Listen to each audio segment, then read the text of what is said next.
Monsieur Kassighian va nous lire un historique du génocide arménien de 1915.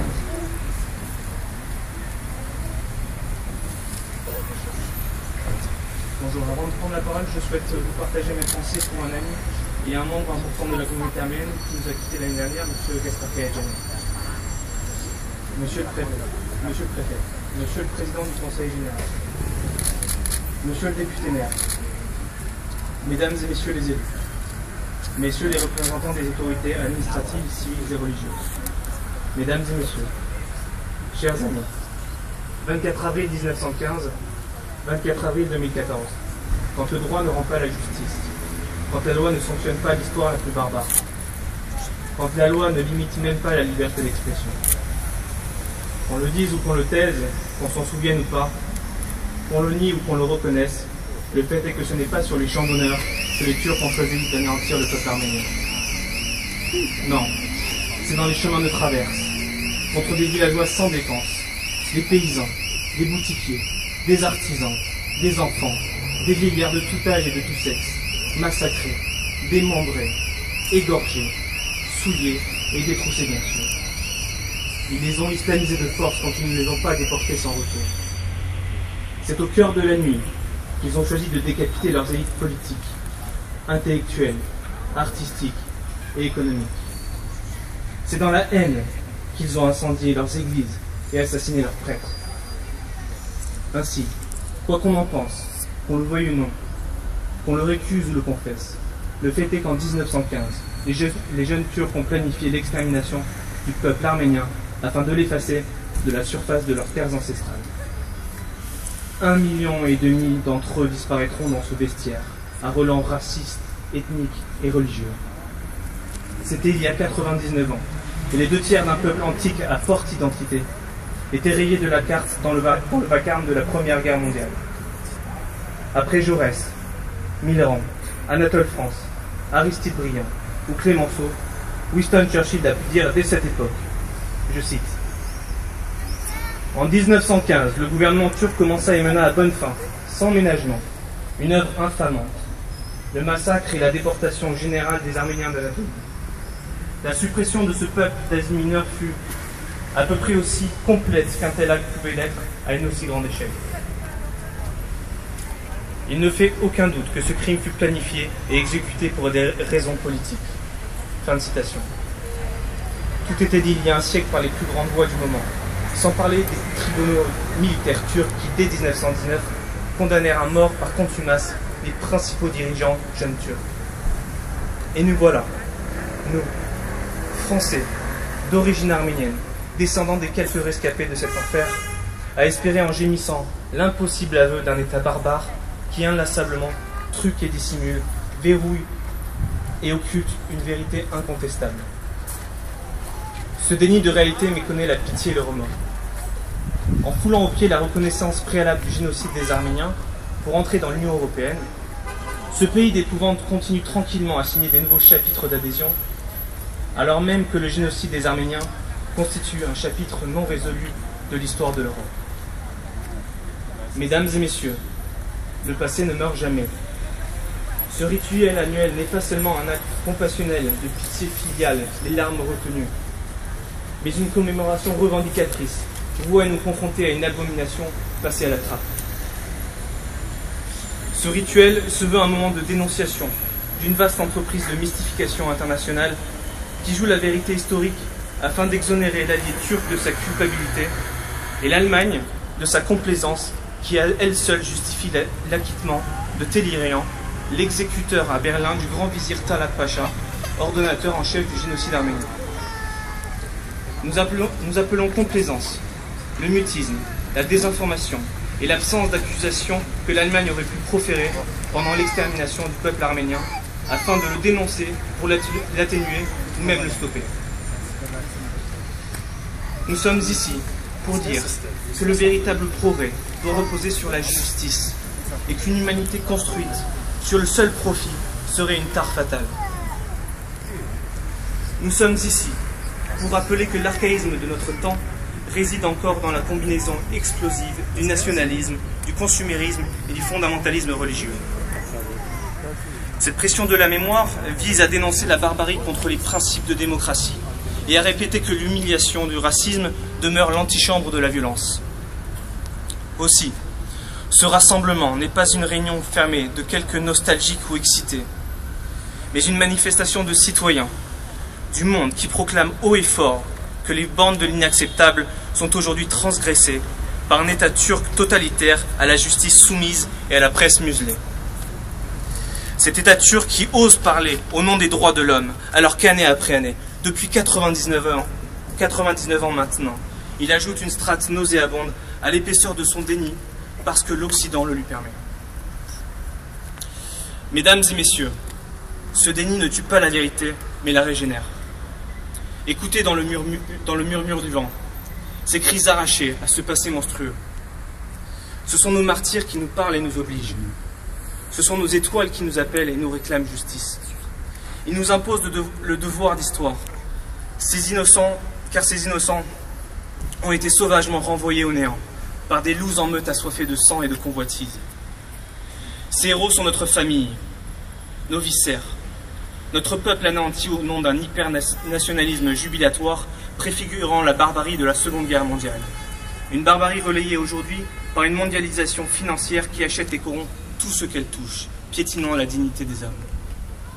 Face à ce défi historique, il nous reste l'essentiel, une mémoire qui n'est pas à vendre et permettra la victoire de la vérité.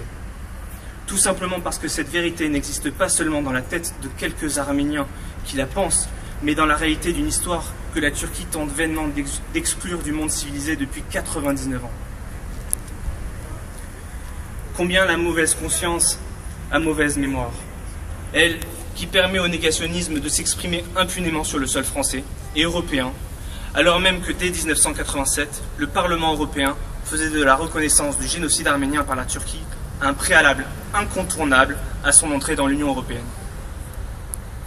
C'est la raison pour laquelle nous attendons fermement une loi qui n'a pas pour objet de faire taire les hommes, mais leur interdire de nier la vérité à travers l'extension de la loi Guesso au génocide des Arméniens.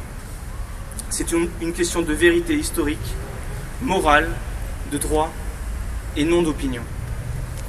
Nous vaincrons aussi la douleur au cœur, parce que partout où se trouve l'homme, il y a forcément l'humanité, celle des justes de la guerre, auquel nombre de survivants doivent la vie, ou celle de ces démocrates turcs d'aujourd'hui, épris de justice et de liberté, qui refusent que le mensonge et le mépris perdurent plus longtemps. Nous pensons singulièrement au livre Repentir du courageux Hassan Cemal, petit-fils de Cemal Pacha, l'un des 3 responsables du génocide. Mais nous pensons aussi à tous ces Turcs qui apprennent que leur grand-mère était arménienne et dont l'exigence de vérité se fait de plus en plus entendre. Suite aux condoléances d'Erdogan, nous savons, nous Français, d'origine arménienne, que le loup sait se couvrir de la peau de l'agneau. Seul l'avenir nous dira si nous sommes à la veille d'un changement de la politique turque qui reste inchangée depuis un siècle. Quant à moi, j'en doute. Dans l'attente, restons vigilants. Le ventre de la bête immonde est encore fécond. Les Arméniens du village syrien de Kessap pourraient aujourd'hui en témoigner. Je vous remercie pour votre attention.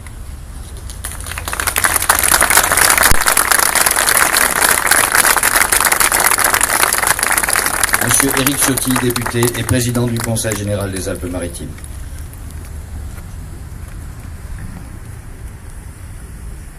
Monsieur le député maire de Nice, président de la métropole de Nice-Côte d'Azur, cher Christian Estrosi, monsieur le député Rudy Sall, mes chers collègues élus, mesdames, messieurs les représentants des cultes, mesdames, messieurs les représentants de la communauté arménienne de Nice et des Alpes-Maritimes. Ce moment qui nous réunit est un moment important. C'est un moment traditionnel, mais c'est un moment fort qui marque ce devoir de mémoire qui nous réunit ce soir, qui nous rassemble et qui nous dépasse. Un moment autour duquel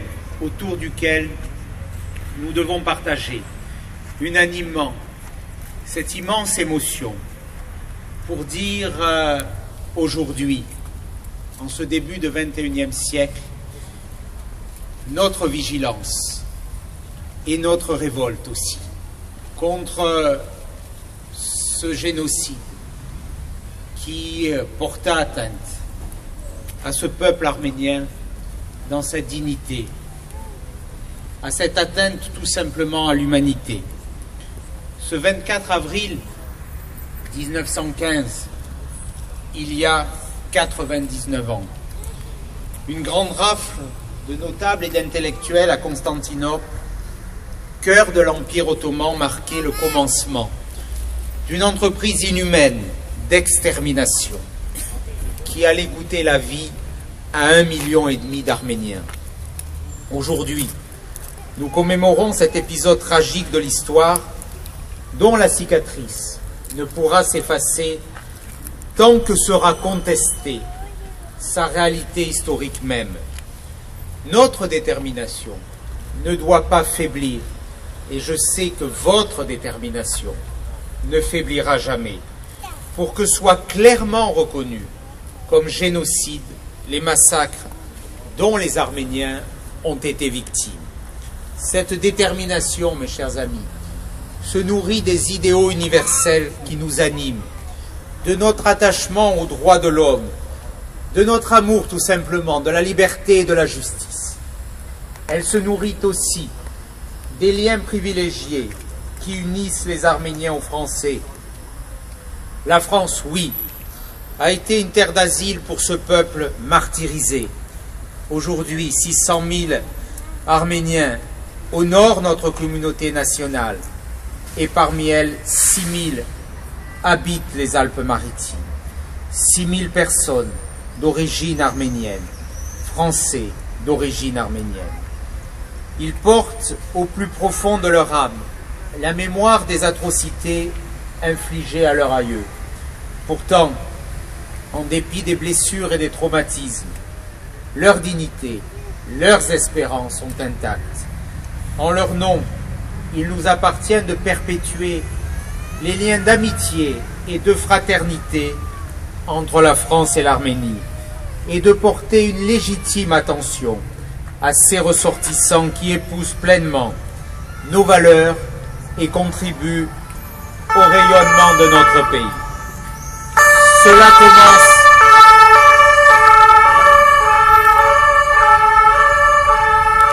Cela commence ici, dans les Alpes-Maritimes, avec le soutien du Conseil général que j'ai l'honneur de présider au tissu associatif de la communauté arménienne. Et je tiens en cet instant à saluer la mémoire d'une personnalité forte de cette communauté arménienne en la personne de Gaspard Kadjananian. Cela suppose surtout de promouvoir la démarche de vérité, indispensable à un apaisement contre tous les partisans du racisme et de la haine. Dans notre pays, le travail parlementaire avait apporté un écho majeur à travers l'adoption par l'Assemblée nationale le 22 décembre 2011 et par le Sénat le 20